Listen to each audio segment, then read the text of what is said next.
L'azienda Caso e Babbo è nata circa 10 anni fa con l'intenzione di proseguire il lavoro di mio padre e di mio zio, che dopo una vita che hanno seguito il lavoro di mio nonno e dei suoi bisnonni, ho cercato, o diciamo più che cercato, ho pensato che il prodotto che veniva fatto qua in azienda o nell'ovile, che prima era diciamo un antico ovile, cercare di valorizzare il prodotto, il formaggio al latte crudo che si è sempre conosciuto da generazioni, ecco. Allora piano piano abbiamo cercato di imparare, o di cercare di fare il prodotto di mio padre con l'aiuto suo e anche di qualche suo amico. E siccome piano piano si vedevano le differenze sia da un tipo di formaggio lasciato qua a stagionare a Sant'Anna, portato in paese a stagionare, dopo 3 o 4 mesi si vedevano dei prodotti diversi, piano piano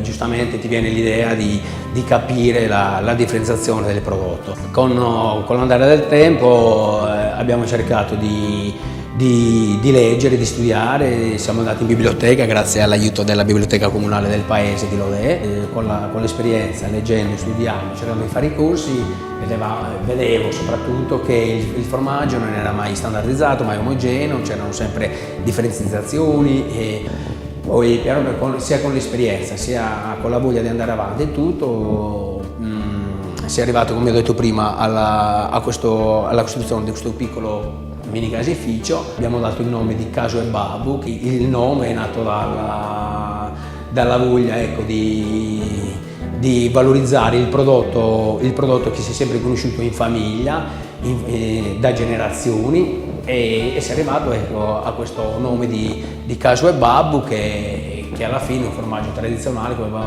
come abbiamo detto, come si è sempre conosciuto in paese.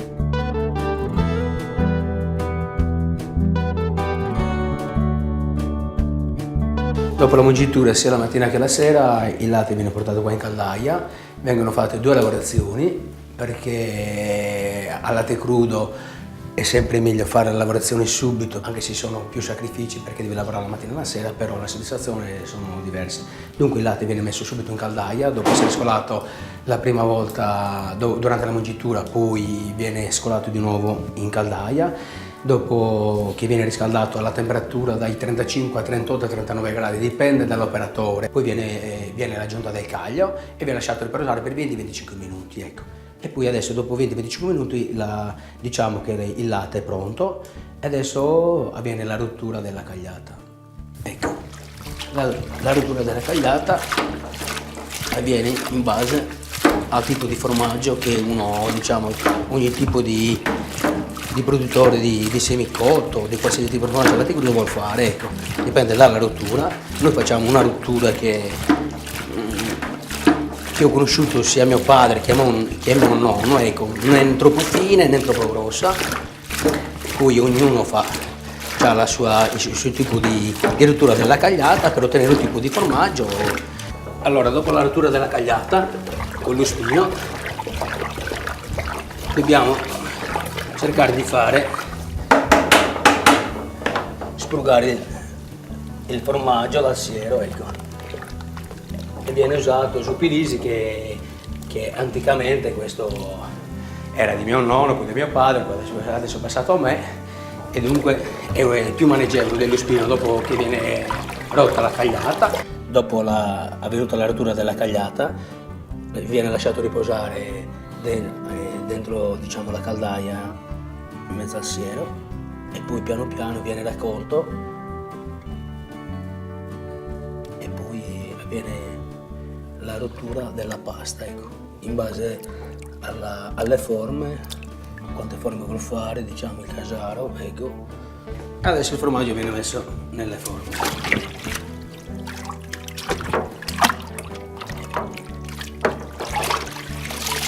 Sotto la caldaia e viene lavorato in base al tipo di formaggio che devo fare, ecco.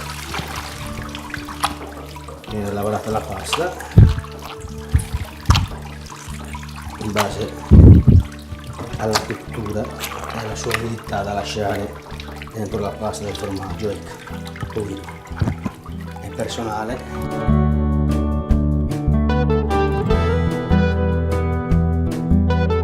Allora il formaggio, dopo effettuata la lavorazione, lasciato, diciamo, spurgare la sera, la sera viene messo in salameria, ecco. Poi viene lasciato circa 24 ore all'incirca, sempre dipende dal tipo delle forme, che vanno dai 2,5 kg ai 3 kg, il mio tipo di lavorazione, ecco. Dunque andiamo con un semicotto con questo tipo di lavorazione, va all'incirca 8 ore a chilo di formaggio, ecco.